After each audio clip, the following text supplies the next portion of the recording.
Deep in the forests of Finland lies a dark secret, a chilling tale of a brutal crime that has haunted the nation for over 6 decades.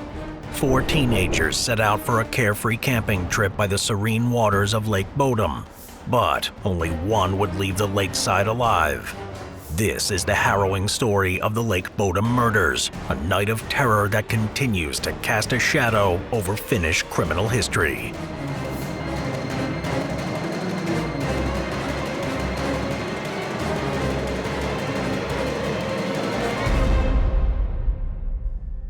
It was the summer of 1960, a time when the world seemed to be embracing a newfound sense of freedom and possibility. But for 4 Finnish teenagers, that summer would be forever marred by tragedy. Seppo Boisman, Nils Gustafsson, Anja Mäki, and Maila Björklund were friends looking for a weekend escape. They chose the picturesque shores of Lake Bodom, just 14 miles from their hometown of Espoo, to set up their campsite. As the sun set on June 4th, the friends settled in for a night of laughter and camaraderie. Little did they know their worst nightmare was about to unfold. Sometime between the hours of 4 and 6 a.m. on June 5th, an unknown assailant launched a savage attack on the sleeping teenagers. The perpetrator used a knife and a blunt instrument, likely a rock, to unleash a frenzy of violence on the unsuspecting victims. Seppo, Anja, and Björklund were brutally murdered, while Nils was left severely injured. The killer then vanished, leaving a trail of death and destruction in their wake. As dawn broke around 6 a.m., a group of young birdwatchers stood at a distance from the campsite. They noticed the tent had collapsed, and they observed a mysterious blond man walking away from the area. Little did they know, they had unwittingly witnessed a chilling aftermath of the night's terror. Hours later, at approximately 11 a.m., a local carpenter named Esko Oiva Johansson stumbled upon the gruesome scene as he passed by the campsite. Shocked and horrified by the sight of the mutilated bodies, he immediately alerted the police, who arrived on the scene by noon. The quiet serenity of Lake Bodom had been forever tainted, and a harrowing investigation was about to begin. The grim discovery of the mutilated bodies the following morning sent shockwaves through the tight-knit community. Local authorities launched an immediate investigation, desperate to apprehend the person responsible for such a heinous act. But they would soon find themselves grappling with a complex web of clues, suspects, and dead ends. In the days following the murders, the police searched the area for any evidence that could lead them to the killer.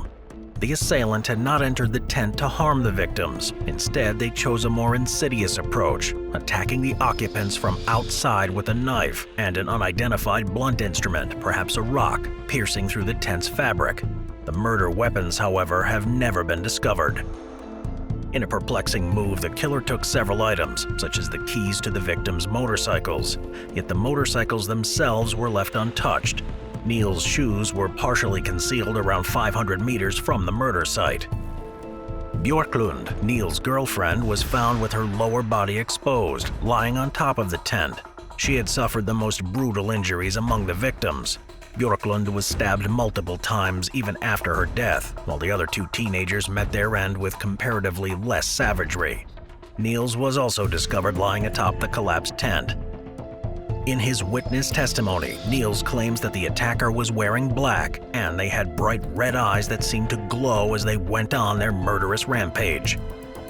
In the subsequent days, the authorities made a critical mistake by failing to secure the scene or document crucial details. This error was further compounded by allowing a crowd of police officers and onlookers to trample and disturb the evidence. The situation worsened when the soldiers were called in to search the lake's surroundings for the missing items, many of which were never recovered. Forensic technology in the early 1960s was limited, hampering the progress of the investigation.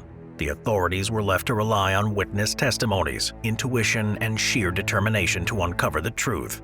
And as the days turned into weeks and the weeks into months, the specter of the unsolved Lake Bodom murders loomed ever larger over the Finnish landscape. Over the years, numerous theories have emerged in an attempt to make sense of the gruesome events that transpired on that fateful night. Some believe the attack was a random act of violence committed by a stranger who happened upon the teenagers' campsite. Others speculate that the murders were the result of a personal vendetta or even a targeted assassination.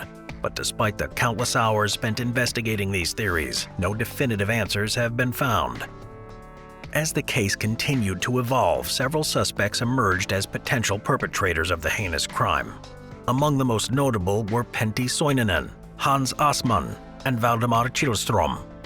Pentti Soininen was a troubled young man with a history of violent behavior. In 1969, while serving time in prison for unrelated crimes, Soininen allegedly confessed to being the Lake Bodom murderer. However, investigators were unable to find any concrete evidence linking him to the crime, and Soininen later committed suicide in 1969, taking any secrets he may have held to the grave. Hans Assmann, a German immigrant with a shadowy past, became another prime suspect in the case. On the day of the murders, Assmann arrived at a nearby hospital, disheveled and covered in red stains. His suspicious behavior and vague explanations raised eyebrows, leading some to believe he was the killer. However, despite his odd demeanor and possible links to the KGB, no direct evidence connected him to the crime, and he was eventually ruled out as a suspect. Valdemar Kihlström, a local man with a violent temper and a deep disdain for campers, also emerged as a potential suspect. Neighbors claimed Kihlström had been seen filling in a well on his property shortly after the murders, leading to speculation that he may have disposed of the murder weapon and other evidence there. Despite these claims and his known animosity toward visitors to Lake Bodom, no definitive proof was found to link Kihlström to the killings. In a shocking twist, in 2004, Finnish authorities arrested Nils Gustafsson, the sole survivor of the massacre, charging him with the murders of his 3 friends. This unexpected turn of events was fueled by new forensic analysis, which suggested that the injuries sustained by Nils during the attack were inconsistent with the brutality inflicted upon the other victims. Investigators also found Nils's shoes at the crime scene, which appeared to have been removed before the murders took place, casting further suspicion upon him. The 2005 trials of Nils Gustafsson captivated the nation as the prosecution and defense teams battled to prove their respective cases.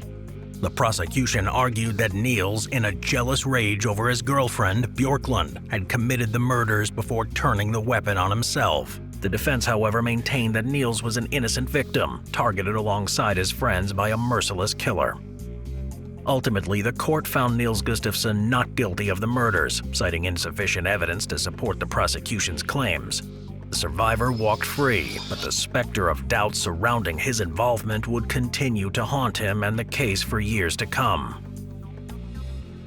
The unresolved nature of the Lake Bodom murders has led to continued fascination and speculation among true crime enthusiasts and the public alike.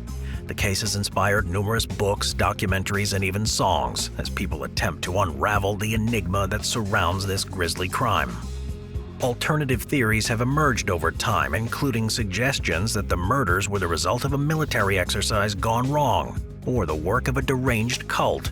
However, none of these theories have produced any concrete evidence or led to a breakthrough in the case. The legacy of the Lake Bodom murders lives on, not only in the countless retellings of the story, but also in the enduring hope for closure.